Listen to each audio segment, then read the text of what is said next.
Imagine being thousands of feet in the air, nestled in a metal tube, hurtling across the sky.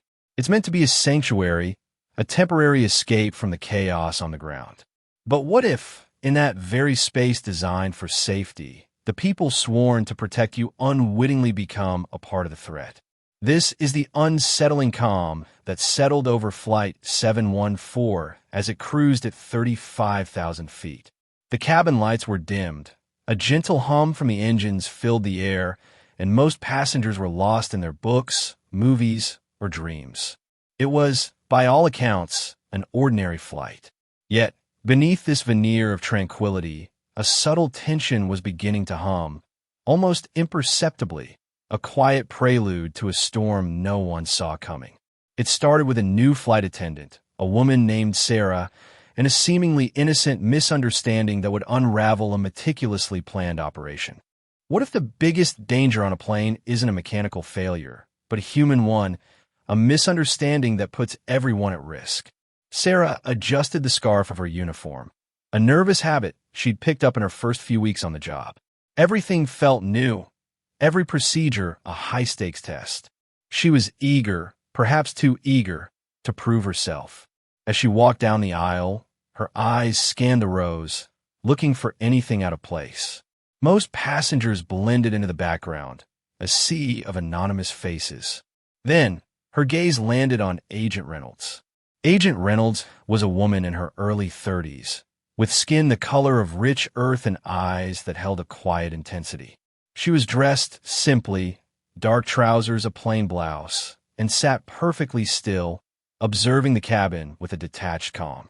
Next to her, a younger man, pale and fidgety, stared straight ahead. To Sarah, something felt off.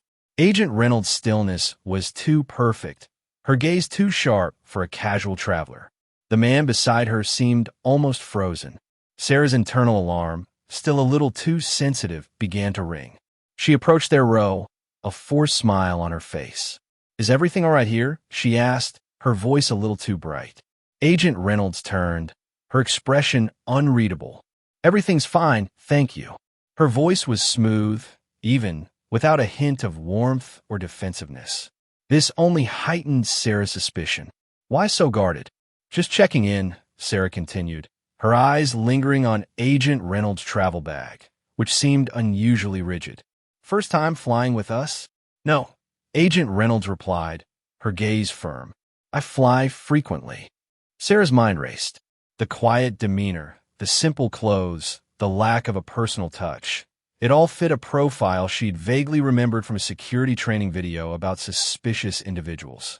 She imagined a scenario where the woman was a smuggler, or worse.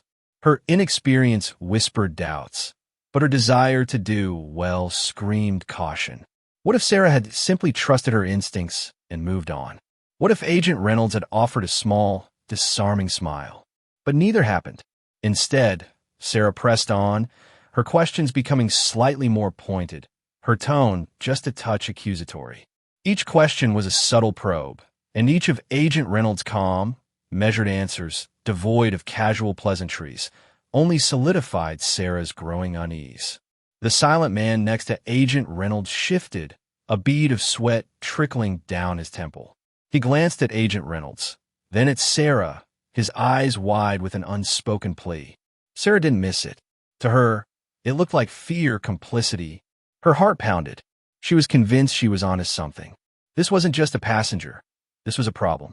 She felt a surge of responsibility and need to act.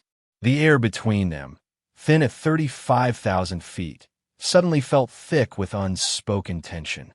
She excused herself, her mind already set on the next step, unaware that her well-intentioned suspicions were about to trigger a chain reaction that would jeopardize everyone on board. In a confined space, under immense pressure, sometimes the truth must be exposed, even if it shatters the delicate balance. Sarah's hurried steps towards the cockpit were fueled by a potent mix of conviction and adrenaline. She relayed her concerns to the co-pilot, her voice a hushed, urgent whisper. The co-pilot, a veteran named Mark, listened patiently, a faint crease forming between his brows. He promised to inform the captain. Sarah felt a surge of validation. She was right. Meanwhile, back in the cabin, a group of 5 men scattered throughout the plane had been subtly communicating, their eyes scanning the aisles, their hands casually resting on their bags. They weren't ordinary passengers. They were a highly trained armed group, disguised as weary travelers, waiting for a signal, a specific moment to unleash chaos and seize control of Flight 714. Their leader, a broad-shouldered man in a baseball cap, watched Agent Reynolds with unnerving focus. They knew about her. What they didn't know was how she'd react under pressure. As Mark's voice crackled through the intercom, summoning Agent Reynolds to the galley for a routine check, a ripple of anticipation went through the armed group. This was their moment. They began to shift in their seats, subtle movements that only another trained eye would notice. A hand dipping into a pocket, a jacket subtly unzipped. Agent Reynolds, sensing the shift in the cabin's energy, felt a cold dread settle in her stomach. Her finely honed instincts screamed danger. The call to the galley wasn't routine. She locked eyes with the leader of the armed group, a flicker of recognition passing between them. He was preparing to move. Her cover was about to be blown, but not by Sarah or the cockpit crew. It was about to be blown by the very people she was trying to stop, and it would be on their terms. She had mere seconds to decide. Her priority was the witness, but if the hijackers made their move now, openly, the entire plane would become a bloodbath. She needed to buy time to regain some control. As Sarah approached her, a look of triumphant concern on her face, Agent Reynolds made her choice. With a swift, practiced motion, she reached into her inner jacket pocket. Before Sarah could even form a question, Agent Reynolds held up a small, leather-bound wallet. She flipped it open, revealing the gleaming FBI badge, its golden shield catching the dim cabin light. FBI, she stated, her voice low but clear, cutting through the cabin's quiet hum. I'm Agent Reynolds. I'm on a protective detail. The words hung in the air, heavy with unspoken implications. Sarah's eyes widened, her face draining of color as realization dawned. Her suspicion, her eagerness, her well-meaning misjudgment had forced a federal agent to prematurely expose herself, right under the noses of the very people she was hunting. Across the cabin, the armed men froze for a split second. The element of surprise, their most potent weapon, had vanished. Their target was identified. The situation had inverted. When the hunted becomes the hunter, and the expected becomes the unexpected, how do you adapt to survive? The sudden flash of the FBI badge was a shock wave through the cabin, but nowhere was its impact more immediate and violent than among the armed group. Their carefully orchestrated plan, dependent on anonymity and surprise, shattered. The broad-shouldered leader barked a single, sharp command in a foreign tongue. The casual pretense vanished. Jackets were ripped open, revealing weapons strapped to chests. The flight became a theater of terror. Agent Reynolds, despite the shock of her compromised position, reacted with lightning speed. Her years of training kicked in, overriding the panic that threatened to engulf the cabin. Her primary objective shifted from covert protection to overt neutralization. She shoved the startled witness towards the emergency exit, yelling, "Secure him! Get low!" The armed men, now moving with brutal efficiency, began to storm the aisles. Passengers screamed, a chaotic chorus of fear. The captain's voice, now laced with alarm, boomed over the intercom. "This is the captain. Remain calm. Remain in your seats." But calm was a distant memory. Agent Reynolds was no longer just an agent. She was a target, but she was also a weapon. Her unexpected reveal had bought her a sliver of time, a precious advantage in a situation that had gone sideways. She dropped to one knee, pulling a compact firearm from an ankle holster, a stark contrast to her earlier unassuming demeanor. Her movements were fluid, precise. She fired a warning shot into the ceiling, the deafening crack echoing through the confined space, momentarily stunning the closest attacker. This wasn't a movie shootout. It was a desperate, confined struggle. Agent Reynolds knew she couldn't take on 5 armed men alone in a crowded cabin without risking countless lives. Her goal was to disarm, to disable, to create a path to safety. She used the seats, the overhead compartments, even the food cart as momentary shields, moving with a controlled ferocity. She aimed for limbs, for hands holding weapons, tried to incapacitate rather than kill, knowing the consequences of a stray bullet in the thin metal shell of the aircraft. Meanwhile, Sarah, who had stumbled backward in shock when the badge was revealed, was no longer the timid rookie. The sheer horror of the situation, coupled with the sight of Agent Reynolds fighting for every life on board, ignited something within her. She saw the man next to the witness struggling to secure the exit. She saw a child crying in a nearby seat. Without thinking, she grabbed a heavy-duty first aid kit and, with a surge of adrenaline, swung it at one of the hijackers who was momentarily distracted, buying Agent Reynolds a crucial second to disarm another. The situation was a brutal ballet of evasion and confrontation. Agent Reynolds, despite being outnumbered and outgunned, was turning the tables, using the hijackers' initial shock and their confined space against them. She wasn't just defending herself. She was meticulously picking apart their attack, one calculated move at a time, protecting every innocent life around her.